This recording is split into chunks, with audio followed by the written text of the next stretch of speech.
Nabi SAW pada Arab. Kenapa usaha ni kat India? Baik. Pertama, kita kena tahu satu perkara. Kerajaan Islam ni dia bergerak-gerak, berpindah-pindah.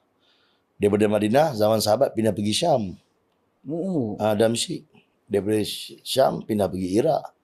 Iraq pindah pergi Bukhara. Jadi berpindah-pindah. Bukhara pun pernah jadi kerajaan Islam. Pernah pindah pergi Mesir. Pernah pergi Turki. Kerajaan Islam Mughal di India. Jadi kalau orang tu faham sirah, dia takkan rasa pelik. Arab tak pelik lah. Kalau orang yang berusaha dakwah, dia tak pelik lah. Lepas tu dia tengok pula keturunan. Nasab tu. Sebab orang Arab ni dia ada ilmu nasab. Orang Arab ada ilmu nasab. Orang Kristian pun sama. Orang England, orang Kristian ni dia ada ilmu nasab. Sebab dia nak trace. Sebab dia kan anti-Islam. Jadi kalau dia tahu katalah awak ada keturunan ini, keturunan pejuang Islam ni. Nampak macam nak menjadi dah ni. Tiba-tiba cicit-cicit ni. Dah mula pakai serban. Ini nak jadi macam moyang dia zaman dulu ni. Kena cantas. Rosakkan dia. Sosialkan hantar perempuan ke apa ke. Taja belajar US ke. Taja belajar US Buat apa pun yang penting dia rosak. Keturunan Nabi ke apa ke.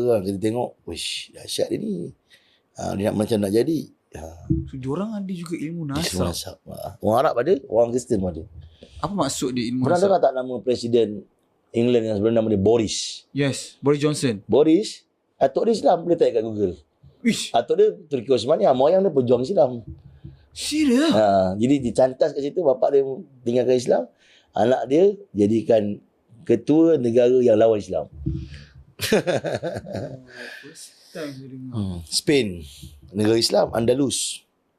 Dia murtadkan, dia sebelah bunuh, dan siapa tak nak dia murtadkan, siapa tak nak murtad bunuh. Kerajaan yang sama, dia guna sistem yang sama, murtadkan Filipina. Yang murtadkan Filipina Spain. Ya. Spain tu siapa? Anak cucu orang Islam yang telah dimurtadkan. Dia guna sistem yang sama, politik untuk pujuk orang tu kau nak jadi raja tak? Sistem politik perebutan kuasa. Kau jadi raja, kau murtad ikut kami akan bagi kau kerajaan, dia kena tipu. Tapi yang dahsyatnya dia guna, maksudnya bahasa kasar kita zaman sekarang orang panggil macai kan. Maksudnya dia guna anak cucu orang Islam untuk hancurkan Islam. Macam yang Boris tadi lah, atuk Islam. Sistem yang diorang gunakan tu sama je lah. Baru kita dengar kisah sahabat kan. Sahabat pun ditawarkan kerajaan. Sama dia terima tak terima je. Sistem sama dan kaedah pun sama, dia panggil pecah perintah. Pecah perintah. Pecahkan orang Islam, dia akan dapat perintah. Selagi orang Islam berpecah, dia masuk Madinah, Nabi tak ada lagi. Siapa? Orang Yahudi masuk Madinah, Nabi tak datang lagi Madinah masa tu, tak hijrah lagi. Madinah ada 2 suku, Aus dan Khazraj. Yahudi ada 3 suku masuk. Masuk je.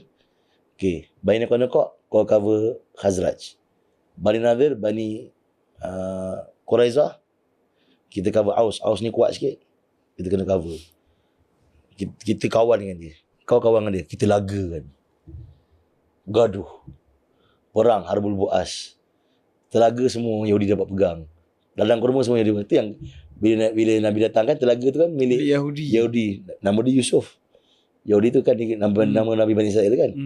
Macam dia dapatkan dia? Dia orang luar, dia pendatang kot. Patutnya orang Arab punya sistem tu dia pakai. Bila Nabi datang, Nabi satukan Aus dan Khazraj. Pecah perintah tadi, dipecahkan. Nabi satukan. Sebab sistem dakwah Nabi bukan pecah, satukan. Satu jadi Ansar, habis Yahudi. Jadi satu tu usaha dakwah ni nak buat satukan umat lah. Semua negara semua buat benda yang sama. Nak satukan umat. Sedar kita umat Nabi. Bila satu habis lah. Orang Islam kat Malaysia kalau bersatu, habis apa pun habis. Mana-mana tempat pun usaha Yahudi sama je. Walaupun berbagai-bagai nama, pecah perintah. Tapi kalau orang Islam pula, walaupun usaha dia buat tak ada nama. Maksudnya? Tak ada persatuan. Nama pun tak ada. Okay. Tapi dengan usaha yang dia buat tu, umat bersatu. Maka inilah usaha dakwah Nabi. Tapi sebaliknya, walaupun orang bersatu tu persatuan dakwah cara Nabi. Contohlah. Tapi dia datang, orang berpecah. Bukan dakwah Nabi. Itu je. Dakwah Nabi menyatukan. Jadi orang Arab, bila dia tadi soalan tadi kan, dia tahu keturunan dia. Orang Saudara Abu Bakar. Datang pula dengan bayan bahasa Arab. Orang Arab ni teruja kalau dengar bayan bahasa Arab. Kalau bayan ulama, bayan orang Arab ni bahasa Arab. Ada Jamal Sa'ad semua bayan bahasa Arab. Mana kata bayan bahasa Arab.